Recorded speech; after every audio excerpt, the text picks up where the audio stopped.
Hi. இன்னைக்கு எதை பற்றி பார்க்க போகிறோம்னா, நேற்று ஒரு வீடியோ போட்டிருந்தோம். அந்த வீடியோவில் கடைசியாக பில்கிஸ் பானு அப்படிங்கிறவங்களோட வழக்கை பற்றி நம்ம சொல்லியிருந்தோம். அந்த வழக்கில் 2022 ஆகஸ்ட் 15ஆம் தேதி 11 பேர் கொண்ட ஒரு அந்த குற்றவாளிகளை விடுதலை செஞ்சது குஜராத் அரசு. அப்படிப்பட்ட நிலையில் அதற்கான காரணங்கள் என்ன, அதன் பின்னணி என்ன, அதன் வரலாறு என்ன, அதெல்லாம் கொஞ்சம் பின்னணி நோக்கி பார்த்தோம்னா குஜராத் கலவரம் வரைக்கும் போகும். அதை கொஞ்சம் சுருக்கமாக இந்த வீடியோவில் பார்ப்போம்.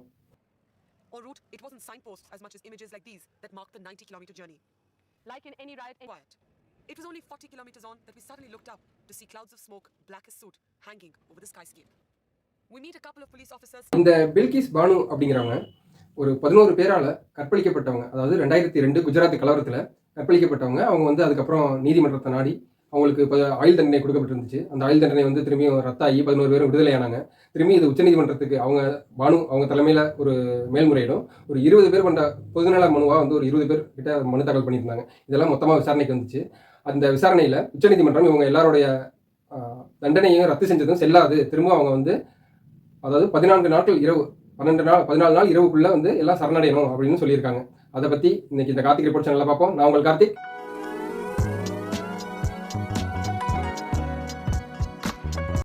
இந்த பில்கிஸ் பானு அப்படின்னா யாரு, இவங்க கடந்து வந்த இந்த நீதித்துறையோட இவங்க விசாரணை அப்படி இப்படின்ட்டு ஏகப்பட்டது நடந்துச்சு.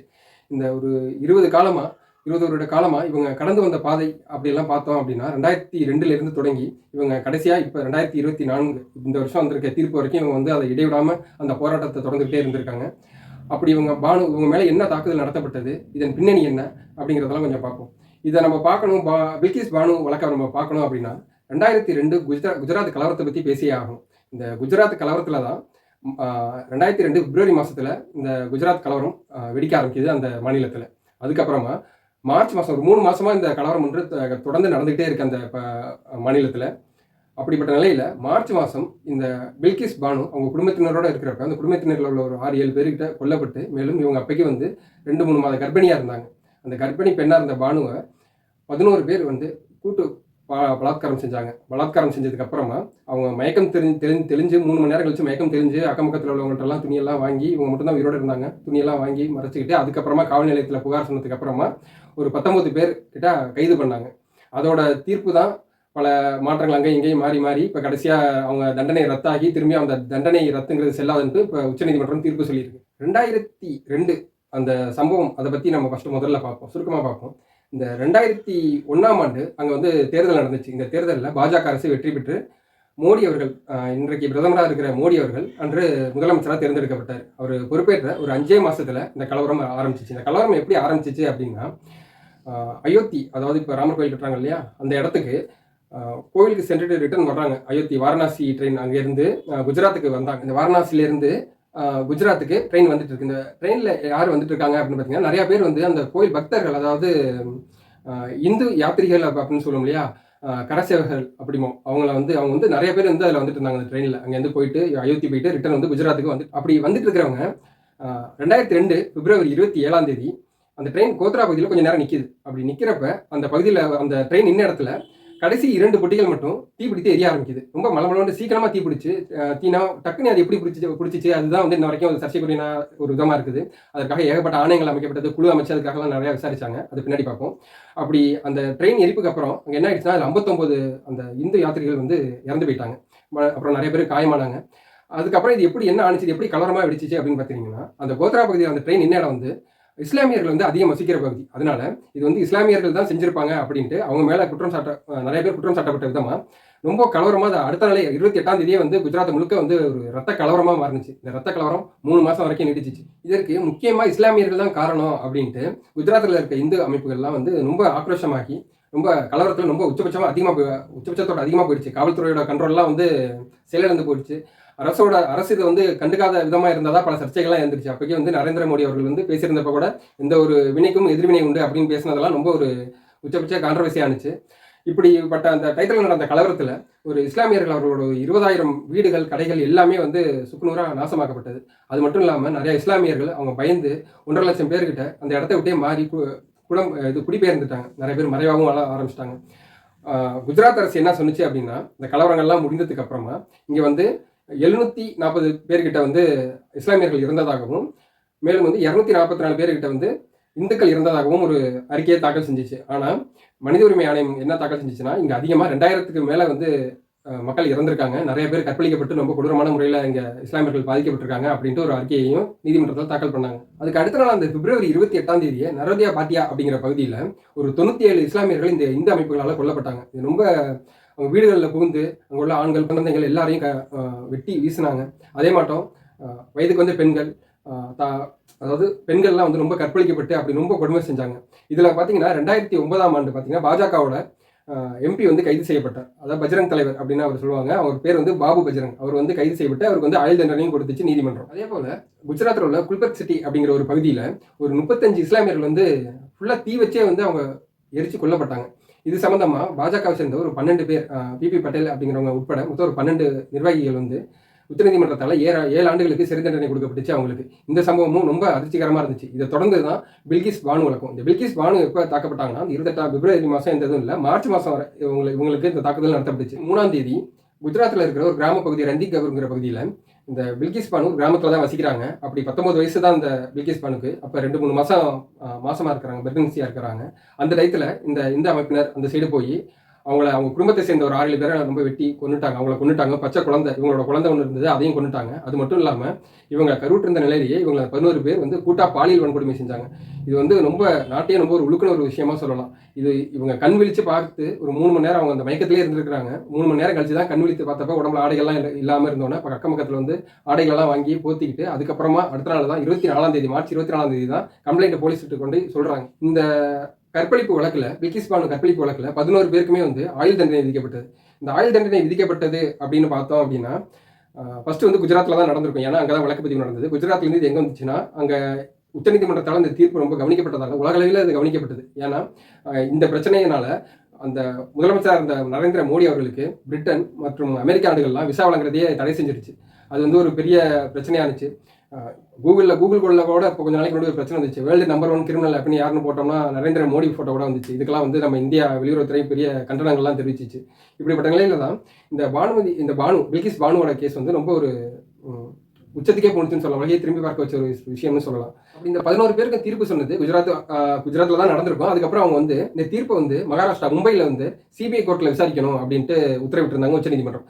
அதன்படி விசாரிக்க தொடங்கினவங்க இந்த 11 பேருக்கும் அதாவது 11 ஆயுள் தண்டனை கொடுத்தாங்க. ஆயுள் தண்டனை அப்படின்னா அவங்க வந்து வாழ்நாள் முழுவதும் வந்து ஜெயிலே தான் இருக்கணும் அப்படிங்கிறதான் விதிமுறை. இதை தான் உங்களுக்கு தீர்ப்பாக வச்சிருந்தாங்க. இந்த தீர்ப்புக்கு வந்து பானு மற்றும் அந்த பில்கிஸ் பானு மற்றும் வந்து நிறைய சமூக ஆர்வலர்கள்லாம் ரொம்ப சந்தோஷப்பட்டாங்க. அந்த டயத்தில் கலவரத்துக்கு முக்கிய காரணம் நரேந்திர மோடியும் அப்புறம் அங்கே ஆட்சி செஞ்சுட்டு இருந்தவங்க பாஜகவினர் தான் காரணம், இந்து அமைப்பினர் தான் காரணம் அப்படின்ட்டு அமெரிக்காவில் வெளியான டைம்ஸ் ஆஃப் நியூவில் வந்து அதை பப்ளிஷ் பண்ணியிருந்தாங்க. அது வந்து உச்சநீதிமன்றத்தில் வழக்குகள் போணுச்சு, குஜராத் மன்றத்திலையும் போணுச்சு, உச்சநீதிமன்றத்திலையும் போணுச்சு. 2 இடத்துலையுமே அது வந்து தள்ளுபடி ஆகிடுச்சு. அப்படிப்பட்ட நிலையில தான் இந்த பில்கிஸ் பானு வழக்கில் வந்து பார்த்தீங்கன்னா இந்த சிறைவாசிகள் வந்து வாரணாசி இங்கே வந்து ஜெயில் வந்து வேற இடத்துல இருக்கிறாங்க. இவங்களை வந்து மோடி அரசாங்கம் வந்ததுக்கு அப்புறம் இவங்களை வந்து குஜராத்துக்கு ஷிஃப்ட் பண்ணுறாங்க. குஜராத் சிறைசாலைக்கு ஷிஃப்ட் பண்ணுறாங்க. ஷிஃப்ட் பண்ணி அங்கே வந்து இவங்க இருக்கிறாங்க.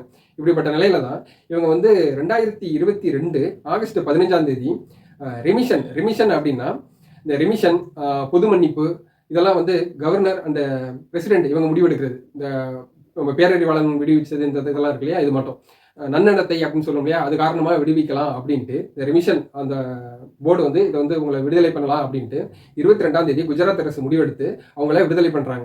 இப்படி விடுதலை செய்யப்பட்ட 11 பேர் வெளியில் வந்தோடனே அவங்களுக்கு மாலையெல்லாம் போட்டு ஆராத்தி எடுத்தது இந்த நம்ம இந்தியாவில் உலகத்தையும் ரொம்ப இல்லை, உலகத்தில் இருக்க எல்லா இந்தியர்களுமே ரொம்ப ஒரு தலைக்குனிவாக இருந்துச்சு. அப்படி ஒரு செயல் பண்ணிட்டு அவங்களுக்கு ஆராத்தி எடுத்து இப்படி பண்ணதை ரொம்ப எல்லாருமே கடும் விமர்சனமாக எதிர்த்தாங்க.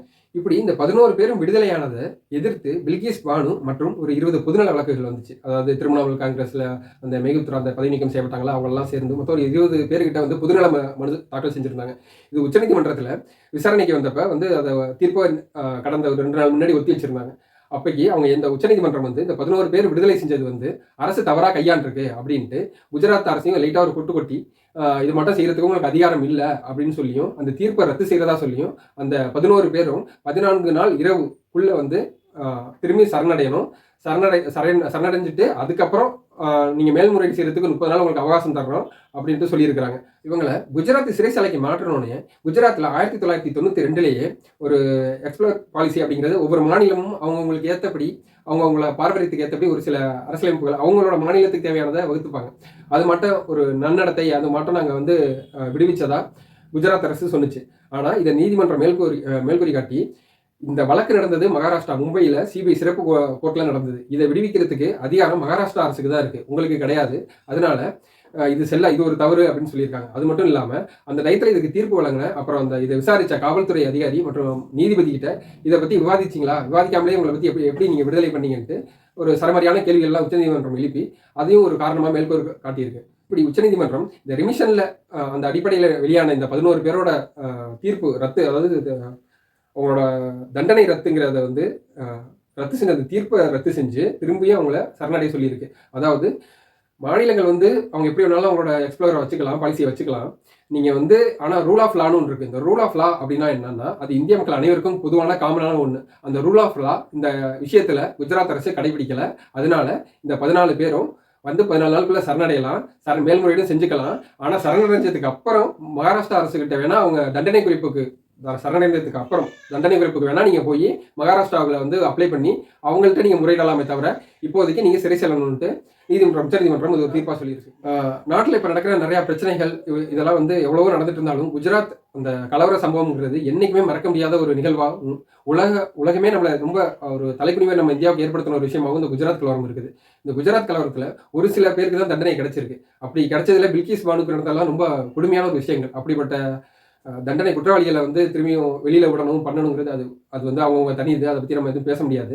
இருந்தாலும் அரசு வந்து குற்றவாளிகளுக்கு துணை போகக்கூடாதுங்கிறது ஒரு வேண்டுகோளாக அவங்க எடுத்துக்கணும். இந்த விபத்து ஏற்பட்டது, இந்த ட்ரெயின் விபத்து ஏற்பட்டது இல்லையா, அந்த எப்படி எரிஞ்சு ஏற்பட்டது அப்படின்ட்டு அப்போக்கி வந்து காங்கிரஸ் தான் வந்து 2005 அந்த டயத்தில் வந்து ஆளுங்கட்சியாக இருந்துச்சு மத்தியில். அப்போக்கி அதோட ரயில்வே மந்திரியாக இருந்தது லாலு பிரசாத் யாதவ். அவர் தலைமையில் அவர் வந்து ஒரு குழு அமைச்சார். அந்த குழு வந்து ஒரு தாக்கல் பண்ணிச்சு. என்ன அறிக்கையில் தாக்கல் பண்ணிச்சுன்னா, அவங்க வந்து உள்ள சமையல் நடந்துட்டு இருக்கும்போது இந்த தீ விபத்து ஏற்பட்டதாகவும் யாரும் இதை தாக்கி வந்து எரிக்க வைக்கல அப்படின்ட்டு அவங்க இந்த குழு வந்து அறிக்கையை வந்து தாக்கல் பண்ணிச்சு மத்திய அரசுக்கு. ஆனால் இந்த அமைப்புகள்லாம் என்ன சொன்னாங்கன்னா, இல்லை இது இவ்வளவு வேகமாக பற்றி எரிஞ்சது, ரொம்ப சீக்கிரமாக அடுத்தடுத்த பெட்டிகளுக்கு இது நகர்ந்து வந்ததுக்கு காரணம் வந்து இது வந்து முன்னாடியே ஏற்பாடு செஞ்சு இது மட்டும் இஸ்லாமியர்களை தாக்கியிருக்காங்க அப்படின்ட்டு அவங்களும் ஒரு குற்றச்சாட்டை வச்சாங்க. அப்புறம் மோடி மேலே இது மட்டும் குற்றச்சாட்டுகள் நிறையா மட்டும் அவங்க மோடி மேலேயும் அந்த அரசு மேலேயும் குற்றவாளியாக வழக்கு பதிவு செய்யப்பட்டு இந்த விசாரணை ரொம்ப நாட்களாக வந்துச்சு. 2018 இந்த காலகட்டங்களில் தான் அவங்கள வந்து முழுவதுமாக அந்த இதுலேருந்து விடுவிச்சாங்க. அப்படிப்பட்ட சூழ்நிலையில் அந்த ஒரு டயத்தில் ஒரு குழு வந்து ஒரு அறிக்கை என்ன தாக்கல் செஞ்சிச்சு அப்படின்னா, இது வந்து எது சம்மந்தமாக எப்படி நடந்துச்சுன்னு தெரியல, இவ்வளோ உள்ளே வந்து சமைச்சதுனால அது ஏற்படுறதுக்கான எந்த ஒரு இதுவும் தடயமோ ஆதாரமும் கிடைக்கல. அதே மட்டும் இது யார் எரிச்சாங்க, இது எப்படி எரிஞ்சது அப்படிங்கிறதுக்கான எந்த ஒரு ஆதாரமும் கிடைக்கல அப்படின்னு சொல்லியிருந்தாங்க. 2014 வந்து பிரதமர் மோடி அவர்கள் வந்து நம்ம நாட்டுக்கு வந்து பிரதமர் ஆனார். அதுக்கு முன்னாடியே 2012 நடந்த இந்த ஊடக பிபிசி ஒன்றுக்கு நடத்தின இதில் வந்து அந்த 2002 நடந்த அந்த கலவரத்துக்கு நான் ரொம்ப வருந்துறதாகவும் அப்போக்கி ரொம்ப உருக்கமாக ரொம்ப பேசியிருந்தார். அப்போ தான் 2014 வரப்போகிறது, இவரை தான் வந்து நாமினேட் பண்ணிட்டு இருக்காங்க எல்லாரும், பிரதமர் வேட்பாளராக இவர் தான் அறிவிக்கப்பட்டு. அந்த டயத்தில் இது மட்டும் ஒரு பிபிசிக்கு இது மட்டும் ஒரு தகவலை சொல்லியிருந்தார். இந்த 2002 கலவரம் வந்து நான் ரொம்ப முக்கிய தலைப்பினேன், அதுக்கு நான் வருத்தம் தெரிவிச்சுக்கிறேன் அப்படின்னு சொல்லியிருந்தார். ஆனால் அதே பிபிசி வந்து இப்போ கொஞ்சம் நாளைக்கு முன்னாடி இந்த 2002 குஜராத் கலவரத்தை பற்றி ஒரு டாக்குமெண்ட்ரியாக ஒரு வீடியோ ஒன்று வெளியிடுச்சு. இது சம்மந்தமாக அந்த இதை ஃபுல்லாக பேன் பண்ணி அதை எங்கேயும் வெளியிடக்கூடாதுன்னு தடை வாங்கி பிஜேபி அரசாங்கம், இந்த மோடி அரசாங்கம் வந்து அதை ஃபுல்லாக வந்து தடை வாங்கி பிபிசி அலுவலகத்திலே, இந்தியாவில் இருக்கிற பிபிசி அலுவலகத்திலே வந்து அமலாக்கத்துறை ரைடெல்லாம் விட்டு ரொம்ப பேச பொருளானுச்சு. இப்படி வந்து அவங்களை பற்றி போட்டதுனால எதிர்வினையாக வந்து அரசாங்கம் இப்படி வந்து பழிவாங்குது அப்படின்ட்டு இந்த ஊடகவியலாளர்கள்லாம் ரொம்ப ஒரு கடும் விமர்சனம் வச்சாங்க அரசு மேலே. கடைசியாக வந்த குழுவோட அறிக்கையின்படி இது மட்டும் எது மூலமாக வந்தது, எப்படி நடந்ததுன்னு தெரியாது அப்படின்னு சொன்னதுக்கப்புறம் இந்த வழக்கு வந்து நரேந்திர மோடி மேலே இருந்த அந்த குற்றச்சாட்டு வழக்கு வந்து தள்ளுபடி செய்யப்பட்டது. திரும்பி மேல்முறையீடு 2 வாட்டி போணுச்சு, அப்பயும் தள்ளுபடி செய்யப்பட்டுருச்சு. இந்த 11 பேரும் 14 நாட்களுக்கு அப்புறம் போய் சிறைக்கு போய் அப்பியர் ஆகுறாங்களா, இல்லை மேல்முறையீடு செய்கிறாங்களா, போய் சரணடைஞ்சதுக்கு அப்புறம் திரும்ப வந்து மகாராஷ்டிராவுக்கு அப்ளை பண்ணுறாங்களா, இதெல்லாம் நம்ம பொறுத்திருந்து தான் பார்க்கணும். அது வரைக்கும் நம்ம தொடர்ந்து நான் அப்டேட் கொடுத்துட்டே இருக்கிறேன். நான் உங்களுக்கு கார்த்திக், இது கார்த்திக் ரிப்போர்ட் சேனல். நன்றி, வணக்கம். போன்ற அப்டேட்டுகளுக்கு சேனலை சப்ஸ்கிரைப் பண்ணுங்க, பெல் ஐக்கானை கிளிக் பண்ணுங்க. நன்றி, வணக்கம்.